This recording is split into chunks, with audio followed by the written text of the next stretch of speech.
تو اس جذبے کی قدو قامت نہیں بلکہ ایمان کی حرارت سے اس کو ناپا جاتا ہے۔ عاصم بن ابی عوف بظاہر لہیم شہیم تھا، مگر حضرت ابو دجانہ قوت ایمانی کے برق رفتاری سے عاصم بن ابی عوف پر حملہ کرتے ہوئے حملہ آور ہوئے اور اس پر تلوار کا ایسا وار کیا کہ ایک ضرب میں اسے خون میں نہلا دیا۔ عاصم بن ابی عوف کے بعد آپ نے معبد بن ابی وہب کلبی، ربیہ بن اسد اور ابو مصعب اشری جیسے پہلوانوں کو بھی پچھاڑ دیا، اور اس طرح آپ نے بدر میں قریش کے 4 نامور بہادروں سمیت کئی مشرکوں کو قتل کیا اور کئی کو زخمی کر کے اصحاب بدر میں خاص مقام الحمدللہ حاصل کر لیا۔ اب غزوہ احد میں جب فریقین کی صفیں مرتب ہو رہی تھی تو رسول اللہ صلی اللہ علیہ وآلہ وسلم نے ایک تلوار کو ہاتھ میں لے کر فرمایا، یہ تلوار اللہ کے رسول کی تلوار ہے، یہ تلوار اللہ کے رسول کی تلوار ہے، کون ہے جو اس تلوار کا حق ادا کرے؟ اللہ کے رسول کی تلوار، کون ہے جو اس کا حق ادا کرے؟ یہ سن کر پہلے حضرت زبیر بن العوام سمیت کئی صحابہ اس سعادت کو حاصل کرنے کے لیے آگے بڑھے، مگر نبی کریم صلی اللہ علیہ وآلہ وسلم نے اپنے دستے مبارک روک لیے۔ اتنے میں حضرت ابو دجانہ اٹھے، عرض کیا، یا رسول اللہ، اس تلوار کا حق کیا ہے؟ آپ کہہ رہے ہیں تلوار کا حق، تو یہ کیا حق ہے؟ آپ نے فرمایا، اس تلوار کا حق یہ ہے کہ یہ اللہ کے دشمنوں کو مارتی ہوئی خم ہو جائے، یعنی ٹیڑھی ہو جائے۔ حضرت ابو دجانہ نے عرض کیا، یا رسول اللہ، میں اس تلوار کا حق ادا کروں گا۔ آپ صلی اللہ علیہ وآلہ وسلم نے وہ تلوار اسی وقت حضرت ابو دجانہ کو دی اور فرمایا، ابو دجانہ، اسے پکڑ، آج موقع آ گیا ہے تیری جرت اور بہادری دیکھنے کا اور اس تلوار کے حق کو ادا کرنے کا۔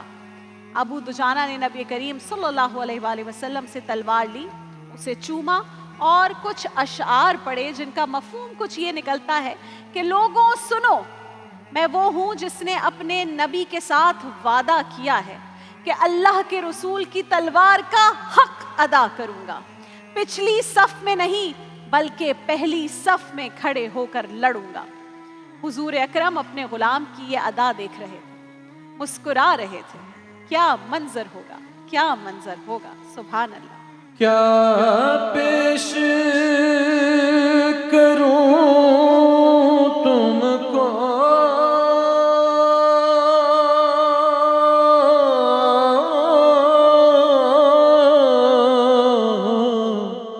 کیا چیز ہماری ہے، کیا پیش کروں تم کو، کیا چیز ہماری ہے، یہ دل بھی تمہارا ہے،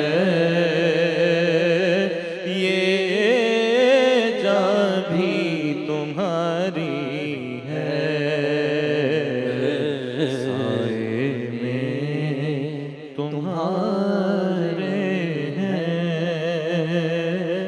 قسمت یہ ہماری ہے۔ ناظرین کرام، رسول اللہ سے تلوار لینے کے بعد اب حضرت ابو دجانہ نے اپنی عادت کے مطابق سر پر وہ سرخ پٹی باندھ لی۔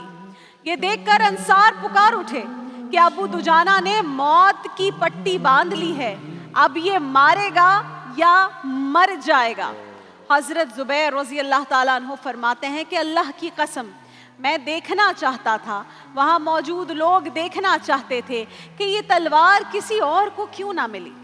رشک بھی کر رہے ہیں، دیکھنا بھی چاہتے ہیں، کیوروسٹی بھی ہے، ابو دجانہ کو یہ تلوار صرف کیوں ملی؟ تو میدان جنگ کا نقشہ دیکھ کر کہتے ہیں میں سمجھ گیا کہ یہ تلوار ابو دجانہ کو کیوں ملی۔ کہتے ہیں میں نے دیکھا کہ دشمنوں کے سر اڑ رہے ہیں، گردنیں اڑ رہی ہیں، اور ابو دجانہ رسول اللہ کی تلوار کا حق ادا کر رہے ہیں، یہاں تک کہ تلوار کی جو دھار ہے وہ ٹیڑھی ہونا شروع ہو گئی۔ ابو دجانہ کی تلوار صفوں کو چیرتی ہوئی آگے بڑھی تھی، جو بھی سامنے آتا تھا اس کی لاش زمین پر گرتی تھی۔ آپ نے آغاز جنگ میں قریش پر دائیں طرف سے حملہ کیا تو پورے قریش کے لشکر کو چیرتے ہوئے دوسری طرف نکل گئے۔ سب حیران ہو گئے کہ کیا بہادر آدمی ہے یہ۔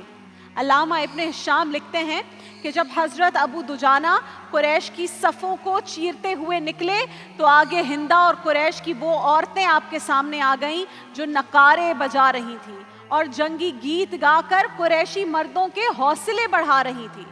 جب ابو دجانہ آگے بڑھے تو ساری عورتیں بھاگنا شروع ہو گئیں، بس سردار قریش ابو سفیان کی بیوی ہندہ سامنے رہ گئی۔ ابو دجانہ نے تلوار تو اٹھائی کیونکہ وہ اسی ایک کنٹینیویشن میں آگے بڑھ رہے ہیں، لوگوں کو مارتے ہوئے گراتے ہوئے تلوار اٹھائی، مگر پھر یہ کہہ کر تلوار پیچھے ہٹا لی کہ یہ نبی کی تلوار ہے، اسے عورت کے خون سے رنگین کرنا اس کی شان کے خلاف ہے۔ اللہ اکبر۔ مومن کی تو شان ہی یہی ہے کہ وہ جنگ میں بھی انسانی اقدار کو، ہیومینٹی کو فراموش نہیں کرتا۔ حضرت ابو دجانہ نے جنگ بدر کی طرح جنگ احد میں بھی شجاعت کے بھرپور جوہر دکھائے، لیکن آپ کا جو شوق شہادت تھا، جو عشق شہادت تھا، اس کی تکمیل ابھی باقی تھی۔ آپ کی یہ تمنا حضرت ابو بکر صدیق رضی اللہ تعالیٰ عنہ کے عہد خلافت میں پوری ہوئی، جب آپ جنگ یمامہ بے نبوت کے جھوٹے دعویدار مسیلمہ کذاب کی فوج کے مد مقابل آئے۔ مسیلمہ کذاب اپنے لشکر کے ساتھ ایک قلعے میں بند تھا اور اس کے سپاہی مسلمانوں پر تیر برسا رہے تھے۔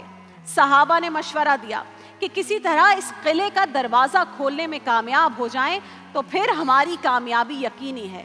اس قلعے کی دیواریں بہت اونچی مضبوط تھیں۔ حضرت ابو دجانہ نے اس روز بھی سرخ امامہ سر پر پہن رکھا تھا، وہ پٹی باندھ رکھی تھی۔ انہوں نے مسلمانوں سے کہا کہ کسی طرح سے مجھے دیوار کے اوپر چڑھا دو، میں دروازہ کھول دوں گا۔ آپ کو دیوار پر چڑھایا گیا، آپ نے وہاں سے قلعے کے اندر چھلانگ لگائی تو آپ کا پاؤں ٹوٹ گیا، زخمی ہو گئے، لیکن آپ تکلیف کی پرواہ کیے بغیر دشمنوں سے لڑتے ہوئے اس دروازے تک پہنچ گئے۔ عین اسی لمحے ایک دوسرے صحابی حضرت براء بن مالک بھی دیوار کو عبور کر کے وہاں پہنچے اور دونوں صحابہ نے مل کر دروازہ کھول دیا۔ اسی دوران مسیلمہ کذاب کے سپاہیوں نے مل کر آپ پر بھرپور حملہ کر دیا اور اس حملے میں حضرت ابو دجانہ نے جام شہادت نوش کر لیا۔ لیکن شہادت سے قبل قلعے کا دروازہ کھول کر آپ مسلمانوں کی فتح کی بنیاد رکھ گئے تھے۔ قلعے کا دروازہ کھل جانے کے بعد اسلامی لشکر نے دشمنوں کو عبرتناک شکست دی اور مسیلمہ کذاب بھی اپنے انجام کو پہنچا۔ اللہ اکبر۔ آ گئے میدان میں وفادار صحابہ، آ گئے میدان میں وفادار صحابہ، لو آ گئے میدان میں وفادار صحابہ، ہے میری جان صحابہ، ہے میری آن صحابہ، ہے میری شان صحابہ، میری پہچان صحابہ، ہے میری جان صحابہ، ہے میری آن صحابہ، ہے میری شان صحابہ، میری پہچان صحابہ، عزت کے ہیں حقدار وفادار صحابہ، عزت کے ہیں حقدار وفادار صحابہ، ذلت کے سزاوار ہے غدار صحابہ، ہے میری جان صحابہ، ہے میری آن صحابہ، ہے میری شان صحابہ، میری پہچان صحابہ، ہے میری جان صحابہ، ہے میری آن صحابہ، ہے میری شان صحابہ، میری پہچان صحابہ، باطل کے سر کو تن سے جدا کر کے رکھ دیا، باطل کے سر کو تن سے جدا کر کے رکھ دیا، مشہور ہے جہان میں تلوار صحابہ، ہے میری جان صحابہ، ہے میری آن صحابہ، ہے میری شان صحابہ، میری پہچان صحابہ،